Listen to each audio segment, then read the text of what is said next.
Welcome to the WTO podcast. My name is Molly Smith, and I am on a mission to equip 1 million people with the tools to recognize when they're in the funk, and more importantly, how to pivot out of it. By tuning in today, you have joined me on this mission, and I am so glad you are here.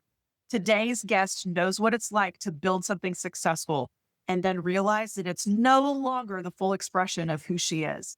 For over 20 years, Courtney ran a thriving business creating beauty with her hands. But eventually she felt a deeper calling, one that required her to walk away from what success looked like in order to build something more soul aligned. This isn't just a story about a career change. It's a story about courage, identity, and the quiet strength it takes to listen to that inner nudge when everything around you is saying, stay where you are.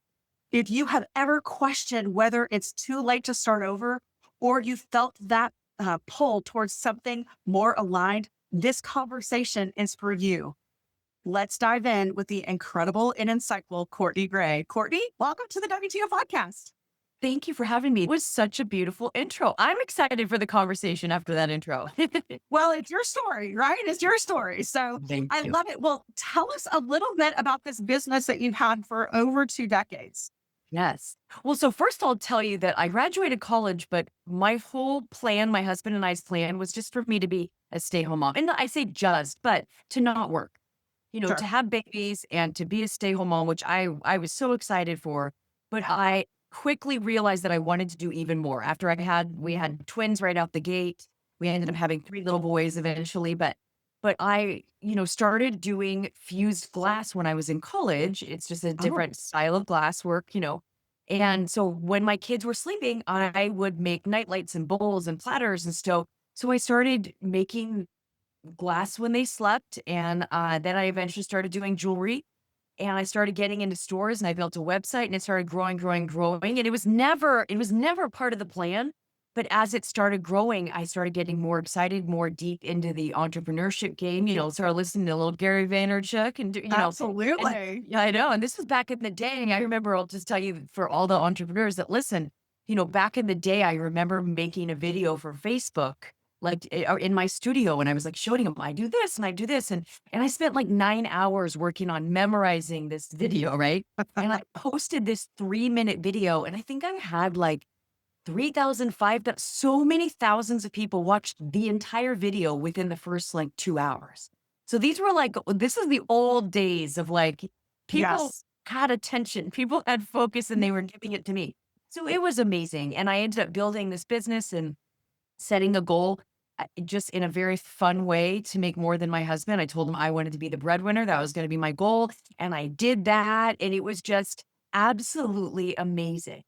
And I guess the story kind of changed when, as I was going throughout this business, building this business, I hired a life coach to help me manage it. I knew I had some limiting beliefs around money. I knew I Sure. had some I knew I had some limiting beliefs around time and what I was capable of. And she really helped me to, break up those limiting beliefs and think differently about what was possible for me. So, yeah, so I eventually decided to become a coach. And Uh-huh. that's when the funk started. Began. Okay, so Yeah. you've got the business and you were so impacted by working with a coach, which you and I are in alignment there. I Yeah. absolutely love working with coaches. I'm a coach, work with coaches, and I always have a coach, always. Yeah. So that working with that coach inspired you to possibly look into coaching. Yeah, it started affecting every area of my life. I hired the coach to help me with my business. At the time, we were really struggling with one of our boys, and he is doing great now. But there was a few years where it was not good, and it was really hard on part of the whole family. So Yeah. so this, what started out as business coaching ended up really changing my mindset with every area of my life. A little bit with my eating, with my relationships as a mom, all the things. Yeah. And so I started loving the work of mindset. And so I decided to become a coach. Love it. Okay, so you're doing both. So you're getting certified as a coach and you're working your glass jewelry business. Okay. Yeah. And yeah, How long did you do both? The certification's about a year-long program, but at first when I decided to get certified, it was not, I had no intentions of starting another business. It Oh, was just a very expensive hobby. And I really, I really thought of it as this has already changed my life so much. If I had the tools to even like go deeper, help other people possibly or whatever, I could help right. my kids. I could help my husband. My husband's totally into mindset and coaching and being all that. And so at Yeah. first it was just, this is going to be a way to like amplify my life. But then very quickly I was like, well, you know how it is. Like I might as well start making a little bit of money. And then I thought, well, let's at least make $20,000 to pay for the certification because the certification was at $20,000. So I just kind of started both. Just let's see what happens. Yeah. Yeah. And what happened? And I fell in love with it. And I fell in Mhm. love with it. And my jewelry business was going so well. I was making multiple six figures out of my home. I ended up hiring two people that helped me with the business. But the more and more I started doing coaching, not only did I love it, not only did it have, there was no strain on my body, where with the jewelry, there was a little bit of strain on my body, but I was helping people and I was able to work, from all over the world because I wasn't strapped to my garage where my kilns and all my glass and jewelry supplies were. But Yeah. the biggest thing was I think it was because I could really help people. Yes. It was Okay. absolutely amazing. Yeah. That's amazing. Well, I absolutely love that. So where does the funk come in for you? I think the funk really started to come in. And it's funny, I don't even knew that I was in a funk at the time. Because I'm a very positive person and I can reframe anything like with the best of them. Absolutely. Yeah, I can coach myself out of a funk. But Yeah. I think now it was almost like now looking back, and now it's good that I see the signs because then now I can know when I'm in one. Because I think that I don't know, you're the expert. I think that in and out of funks are kind of part of being human. All the time. Okay, yeah. Yeah. All the time. Sometimes you don't realize you're in it Yeah. until you have that hindsight. So Yeah. and so I love the fact that you didn't actually realize, yeah, I'm stuck or something doesn't feel right. But tell me where you started to either feel like, Yeah. what shifted for you? It's actually a cool thing because and it's not even a negative thing. So sometimes I think some people think of a funk as a bad thing, but it's not necessarily. I think if Yeah. you're going to grow, that's part of the deal. And I didn't know this at the Absolutely. time, but I was starting to get more and more coaching clients. I was coaching on anxiety and relationships and eating and business on all the things. And I would get off these coaching calls and I would be like vibrating at a different level. I just loved helping people. And so I started not wanting to even do the jewelry quite as much. I started not wanting to even do it as much. But even more than that, I started thinking bigger for my life with this coaching business. I started thinking the profit margin is higher. I could do this from anywhere. I could, if I start getting into groups, which I've now am into group, if I start coaching in groups and I start doing corporate work, now I'm not doing corporate work, there's so much more money at a higher profit margin to be made. I could do this for the rest of my life. And at one point I thought that I could do the jewelry for the rest of my life, but I just Yeah. really started to, and this is where the funk came in, is I started to change my mind. And I start, when I would ever talk about that, the potential of, oh, I'm thinking I want to do coaching and maybe I just will do less jewelry. I was met with like, well, what? Not from my family, but from other people, especially from like my customers. Oh, And, sure. yeah, and so it was a little bit of like, why would you jeopardize anything that so many women especially would give anything to have? Yes. Okay. So that's a really interesting thing to hold people. So when you decided, okay, I want to spend more time coaching, maybe less time on the jewelry, and your customers couldn't fathom it, how did you wrestle with that? Or did you wrestle with that? Yeah, I did wrestle with it, but I think the easier thing for me is that I went slower. So I didn't, I had two different types of people. I had some people going, "Oh my God, why would you ever do anything else? You could do this forever. You're making so much money. You're doing what so many people would want to do." Yeah. But then I had my friends that were like, "Burn the boats, stop doing glass, just go Oh, all in coaching." And then it was one of those, you're never going to make the money with the coaching you want to make until you burn the boat. So many yeah. people know all the answers. And it's so many people that are not even as successful as I was at all the answers. So I Yeah. think that there's a little dissonance in that. It's like, who to believe? Can I trust myself? Is it possible to think Yeah. bigger for myself? Yeah. Well, it's fascinating because those customers who are obviously very loyal, buying your jewelry and Yeah. longtime fans of your work, to them, the thought of you not continuing to do that obviously is mind boggling to them because they don't have that skill or that talent that you have. Right. Yeah. So Right. I think it's hard, especially when you have lots of voices sharing their opinion, which everybody's free to share their opinion. But quite honestly, the people who haven't done what you are doing or want to do are coming at it from a completely different perspective. So you do have to think about, okay, who am I paying attention to? Yes. Yeah. Yes. Very much. And they don't know all the details and Correct. most people mean well. I mean, I know that there are Yes. some people that say, I'm going to show Yes. them all the haters. I don't really have No. haters. People love Yeah. me. I'm very supportive, but it's Yes. still like, why would you do that? That it doesn't seem normal. And so for me to go, but I have a bigger vision for myself. Yes. And can I actually stay true to that? I mean, to be able to get really clear on what you want and what you would love and what's going to energize you and light you up, and then make decisions toward that. There's so much freedom in that. So much freedom in that. Okay. So you had people saying, I can't believe you would do this and burn the boats and just go Yeah. all in. But you decided to take a slower path Yeah. to turning down the jewelry business and turning up the coaching business. So Yeah. how did you navigate that that period of time?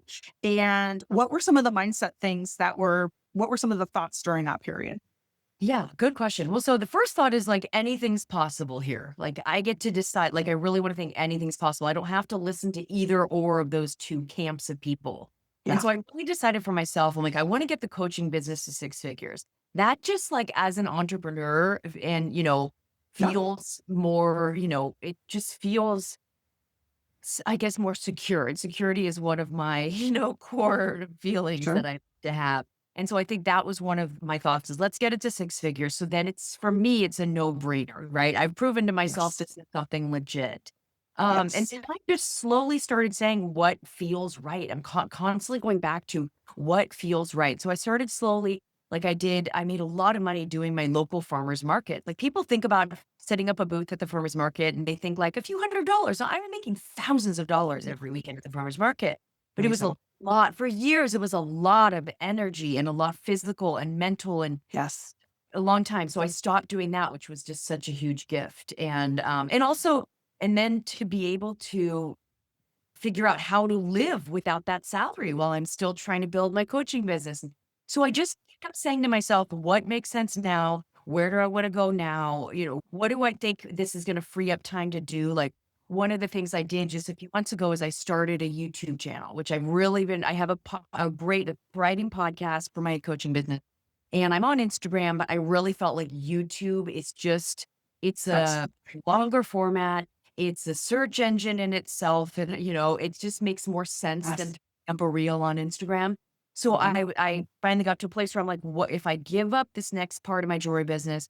What will I make time to do? I'll make time to do YouTube. So every decision was very methodical.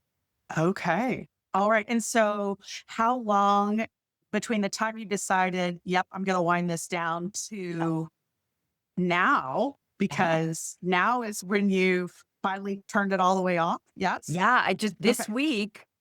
this week I just had my last jewelry launch that I said, "Hey, this is it. Get it while it's hot, and then it's going to be, it's shut off this Gonna be last gone. week." So that was about maybe about a year and a half. Year and a Year half. and Okay. a half. So year and a half of kind of Yeah. winding down and making very strategic decisions Mhm. about where to spend your time in your coaching business. Yes. I love that. And thinking And big for the future, like thinking like one of the yeah, things that was on the table was, do I just keep because you need to have a kiln to melt the jewelry. Do I yeah, just keep the kilns? Do I keep all the supplies? And then once a year, do I do a big collection? That's yeah. possible for me. But then like really looking at what's going to really happen. How is that going to affect my life? Is it always going to be kind of calling to me? Are people going to be saying, can you fix this? Can you fix that? And that's what was happening. It was always kind Mhm. of calling to me. Yes. Okay. And so you decided you're not going to do the once a year, or you're leaving that on Nope. the table. Nope, kilns are sold. And the website's up right now, but probably in about 2 weeks, I'm gonna close the website, all of that. Very excited. Okay. And I have to Okay. say, there was many times throughout the year and a half that I was like, "This feels a little scary," and I can do scary things, so that's okay. But Yeah. right now, it does not feel scary at all. Right now, it feels very, like, aligned, and it feels like, "Oh, I'm so proud of myself." That's amazing. And when you're in that scary place, that's your nervous system, right? Yeah, And that yeah, sense of safety. yeah, So we got to bring our nervous system along for the yeah, ride. And it sounds like yeah, you've done that. And now there's just excitement yes. around this going all in this next season. So that's amazing. Thank Okay. you. So tell us a little bit about what you do with your coaching business. Yeah. So my coaching business, I help women lose weight permanently without dieting, understanding emotional eating, understanding how to have better relationships, how to create boundaries, how to work out when you're not motivated. It really is kind of catered towards women midlife and beyond because I work with a lot of women in their 60s and 70s. Even though I'm Yeah. 48. I also coach other things too. I coach business, I coach on anxiety, I'm starting to do more and more corporate work, which I'm loving, like going into corporations and creating programs for their employees and Yeah.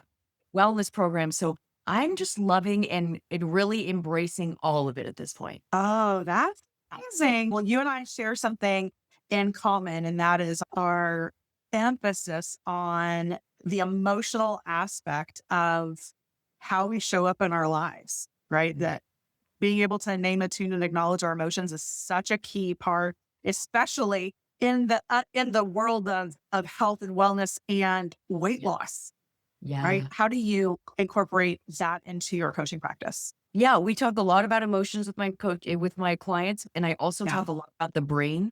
And just we've talked already a little bit about this today about our yeah, brain really wants us to keep rinsing, repeating our life over and over and over again. That's why we get scared to do anything new. And the brain also doesn't want us to be in any pain. And even emotions, like one of the biggest emotions I have found that my clients are eating or drinking from more than they want to is boredom or confusion.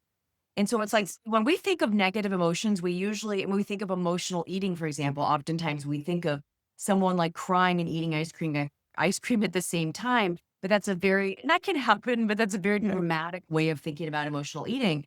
But a lot Yes. of emotional eating is I'm bored. And if I'm sitting here bored, then this is my own life.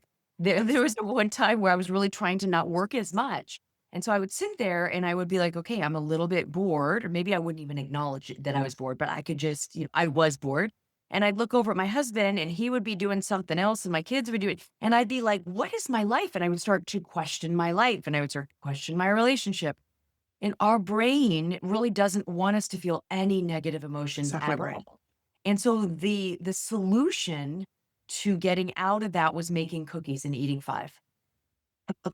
And so and that is what I help teach my clients. I help them understand their brain. I help them understand the different parts of the brain that is talking to them in that moment and Yeah, justifying food choices and how yeah. to actually be the watcher of their mind so they can live a healthier life and up level their lifestyle. Yes, I love that. I absolutely love that. So, if there is somebody who is listening who has a successful business or is in business or, working in corporate America or what have you, very successful and it doesn't quite feel aligned anymore. And there might be something over here that's Yeah. calling them or something that's interesting them. Yeah. What advice would you give them based on your experience of trying to navigate those two? Oh, I have so much. But also the first thing I'll start with is I think that making a change in midlife is amazing. Like writing a book or changing careers altogether or whatever. It's a very antiquated thought that we go to college or start a trade or something and start a business or do something. And that is what we do until the end of our life. Risk. Yeah, it's a very antiquated Yes. way to think about. We just don't have to. For some people, that might be great, but it is not what has to be done. And a lot of people, especially if you're one of those, I work with a lot of doctors and dentists and lawyers and all that, and they put so much into just investment time and money into their career, then it feels especially foolish to think about doing something else. That's But right. says who? But says who? That's right. Right? What if you decide that that's something that you want to do something different? So my advice is just be open to that is not necessarily the path for everyone. Doing something new in midlife is so exciting. I think I'm going to be doing this coaching business till I retire, but I might change my mind. Let's talk again in 15 years, Yeah. 20 years, Yeah. and I might change my mind. And that's okay too. So that would be my first advice. And my second advice is always liking your reasons. So, like, there are some people that they're like, oh, I don't like where I'm at. I don't like where I'm working. And well, why don't you like where you're working? Well, it's this person and the hours. Those reasons, you might like those reasons or you might not like those reasons, but really liking your reasons for why you want to make a change.